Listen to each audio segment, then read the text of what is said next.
अस्सलाम वालेकुम दोस्तों, कैसे हैं आप सब लोग? ठीक हैं? उम्मीद करता हूँ सब खैरियत से होंगे। आज के इस सेशन में एक नया टॉपिक लेके आया हूँ, एक इंटरेस्टिंग टॉपिक लेके आया हूँ और काफ़ी यूज़फुल टॉपिक है। तो आज के जो इस टॉपिक का नाम है वो है पर्सनैलिटी। बड़ा ही जनरल टॉपिक है, बड़ा ही सिंपल टॉपिक है, लेकिन इसके बारे में थोड़ी क्या कहते हैं डीपली बात करूँगा, थोड़ी सी इसकी गहराई में जाऊँगा, क्योंकि पर्सनैलिटी वैसे तो एक सिंपल सा वर्ड यूज़ होता है एक सेंटेंस में। एक मिसाल देके आपको समझाता हूँ कि भाई अगर किसी ने अच्छी ड्रेसिंग कर ली है, मतलब काफ़ी अगर मेल है तो पैंट कोट वगैरह पहन लिया, टाई लगा ली, अच्छी सी परफ्यूम लगा ली, हेयर स्टाइल अच्छा बना लिया, तो उसको देखते ही ये मतलब मुंह से निकल जाता है कि यार बहुत ही बेहतरीन पर्सनैलिटी है, बड़ा ही बेहतरीन लग रहा है। तो कहने का मकसद है पर्सनैलिटी सिर्फ ड्रेसिंग पर नहीं है।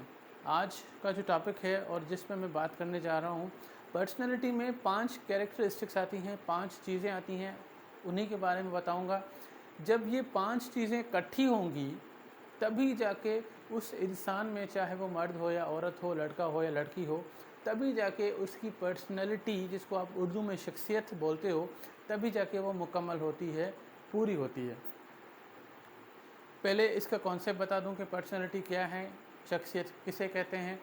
पर्सनैलिटी कहते हैं कि ये एक कॉम्बिनेशन है कुछ कैरेक्टरिस्टिक्स का जो हर इंसान के अंदर पाई जाती हैं, मौजूद होती हैं, और जो कि अलग अलग ज़ाविये से, अलग अलग नज़रिए से, अलग अलग तरीके से काम कर रही होती हैं। जब वो मिलकर किसी एक जगह पे क्या कहते हैं बातचीत के दौरान उसका इम्पैक्ट पॉजिटिव आना शुरू हो जाए, या आप किसी पे इम्पैक्ट पड़ना पॉजिटिव हो जाए, अच्छा इम्प्रेशन पड़ना शुरू हो जाए या अच्छा इम्प्रेशन पड़ जाए, तो उस वक्त जो सामने वाले शख्स होते हैं उनके मुंह से ये वर्ड निकल ही आता है कि उनकी पर्सनैलिटी बहुत ही प्यारी है या तुम्हारी पर्सनैलिटी बहुत अच्छी है। वो 5 कैरेक्टरिस्टिक्स कौन सी हैं, या वो कौन सी 5 बातें हैं, वो आज बताने जा रहा हूँ। नंबर 1 जो आती है वो आती है कैरेक्टरिस्टिक्स में नॉलेज। अगर आप पूरी की पूरी अच्छी ड्रेसिंग कर लो, अच्छे से अच्छी ड्रेसिंग कर लो, महंगे से महंगी ड्रेसिंग कर लो, और क्या कहते हैं प्यारी सी प्यारी खुशबू लगा लो, बेहतरीन से बेहतरीन हेयर स्टाइल बना लो, लेकिन अगर उस पूरे के पूरे गेटअप के दौरान अगर मुंह से कुछ ऐसी बात निकल जाए जो किसी और को पसंद ना आए, सामने वाले को पसंद ना आए, तो इम्प्रेशन सारा का सारा ख़राब। फिर वो कपड़े किसी काम के नहीं, फिर वो खुशबू किसी काम की नहीं, फिर वो स्टाइल किसी काम का नहीं। तो कहने का मतलब है कि पहली कैरेक्टरिस्टिक्स की लिस्ट में जो पहले आता है वो आता है नॉलेज। अगर बात करो तो ऐसी करो कि अगले पे असर छोड़ जाए, और माहौल के हिसाब से बात कर लो। जितनी अच्छी नॉलेज दूसरों के साथ शेयर होती है, उतना ही आप लोगों के दिमाग पे और दिल पे राज करना शुरू कर देते हो, बसना शुरू कर देते हो। तो पहली बात हो गई नॉलेज। नंबर दूसरी बात आती है उस पर हेल्थ में।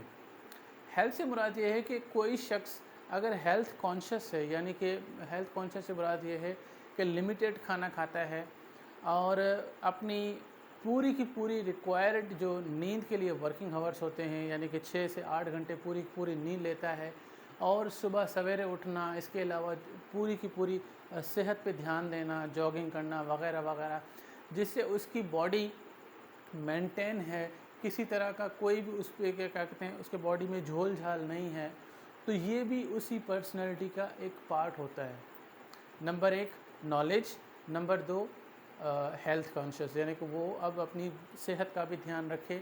सेहत का भी काफ़ी रोल होता है पर्सनैलिटी में, और क्या कहते हैं पर्सनैलिटी को उभारने में, पर्सनैलिटी को बनाने में, और पर्सनैलिटी को दूसरों के साथ मतलब दूसरों को दिखना चाहिए कि ये बंदा सेहतमंद है। तीसरी चीज़ वो आती है इसमें, जो बार बार ये वर्ड यूज़ हो रहा है, ड्रेसिंग। ये बिल्कुल है, ड्रेसिंग का काम ऐसे है जैसे इसका काम फाउंडेशन है, बेस है। अगर बंदा जब तक अपनी शुरुआत करे ही करे, बोल उसकी आवाज़ निकले ही निकले, कुछ भी बोलना शुरू करे, उसका जो पहला इम्प्रेशन चाहता है वो ड्रेसिंग से ही चाहता है। ये बात बिल्कुल सच है, इसमें कुछ गलत नहीं है, इसमें कुछ झूठ नहीं है। ड्रेसिंग का रोल ऐसे है जैसे बेस, जैसे फाउंडेशन। तो जितनी ड्रेसिंग अच्छी होगी, ड्रेसिंग अच्छी होना, महंगी होना अलग बात है, लेकिन साफ़ सुथरी होना ये बहुत कंपलसरी है। खुशबूदार होना ये बहुत कंपलसरी है। ये ज़रूरी नहीं है कि महंगे से महंगी ड्रेस पहनी जाए, पर ये ज़रूरी है कि साफ़ सुथरी खुशबूदार ड्रेस पहनी जाए। तो ड्रेस का काम भी अपनी जगह पे बहुत इम्पॉर्टेंट रोल होता है। अब आते हैं अगली जो कैरेक्टरिस्टिक्स है, वो है उसकी नेचर। नेचर में और हैबिट में, दोनों में फ़र्क है। पहले फ़र्क बता देता हूँ, फिर मैं आगे इसको डिफ़ाइन करता हूँ। नेचर कहते हैं कि उसके वो हरकतें या उसकी वो क्या कहते हैं वो तबीयत जो 50% उसकी अपनी है, जो अल्लाह पाक ने उसके अंदर डाल दी है, और 50% ख़ानदानी तरीके से आ रही है, अपने अम्मी और अब्बू की तरफ से उसमें शिफ्ट हो गई है। ठीक है। तो नेचर में आपके बोलने का अंदाज़ होता है, नेचर में आपकी तबीयत होती है, यानी कि आप खुश मिजाज हो, रूड किस्म के बंदे हो, तन्हा रहने वाली शख्सियत है आपकी, लोगों से घुल मिल जाने वाली शख्सियत है आपकी। क्या कहते हैं, किसी भी मुश्किल से मुश्किल घड़ी में ख़ुद को किस तरह से फ़ील करवाते हो, वो वैसी शख्सियत है आपकी। या क्या कहते हैं, थोड़ी थोड़ी बात पे चिड़चिड़ा होना, ये नेचर में आता है, नेचर जो है। और अब आते हैं हैबिट्स पे। हैबिट वो चीज़ होती है जो आपको बाहर से मिलती है, जो आपको बाहर जो अलग अलग इन्वायरमेंट्स होते हैं, चाहे वो अच्छा इन्वायरमेंट हो, चाहे वो बुरा इन्वायरमेंट हो, चाहे वो न्यूट्रल इन्वायरमेंट हो। न्यूट्रल वो बोलते हैं कि जिसमें पॉजिटिव चीज़ भी हो, नेगेटिव चीज़ भी हो, दोनों कंबाइन होके जब ज़ीरो हो जाएं, यानी कि न फ़ायदा न नुकसान, बिल्कुल आके सेंटर पे हो जाए बात, ऐसे भी इन्वायरमेंट मौजूद होते हैं।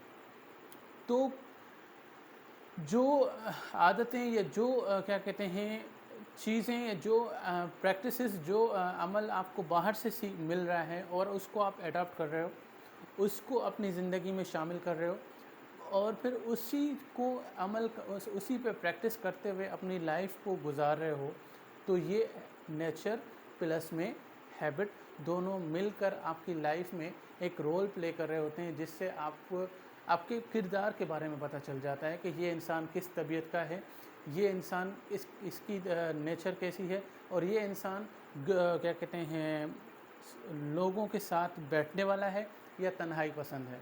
ठीक है जी।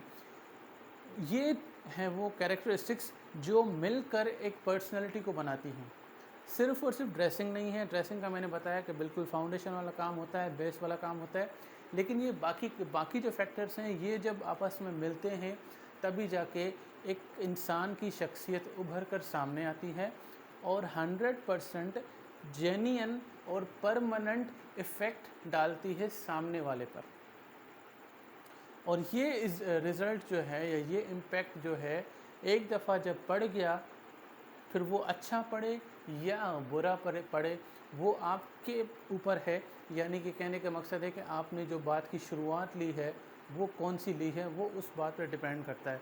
अगर अच्छा पड़ गया तो अब आने वाला टाइम जैसा भी हो उसकी ज़िंदगी में, और आने वाला टाइम जैसा भी हो आपकी ज़िंदगी में, भले आज अगर आप अच्छे से अच्छे हो, आने वाले टाइम में खुदा न खास्ता कोई ऐसा वक्त आ जाता है कि आप नेगेटिव रास्ता आप अख्तियार कर लेते हो, तो आज वाली इमेज जो सामने वाले में आपने डाल दी, तो उस टाइम में भले पूरा समाज आपको बोल दे कि ये बुरा है, लेकिन वो बोलेगा कि इससे अच्छा तो कोई दुनिया में नहीं है।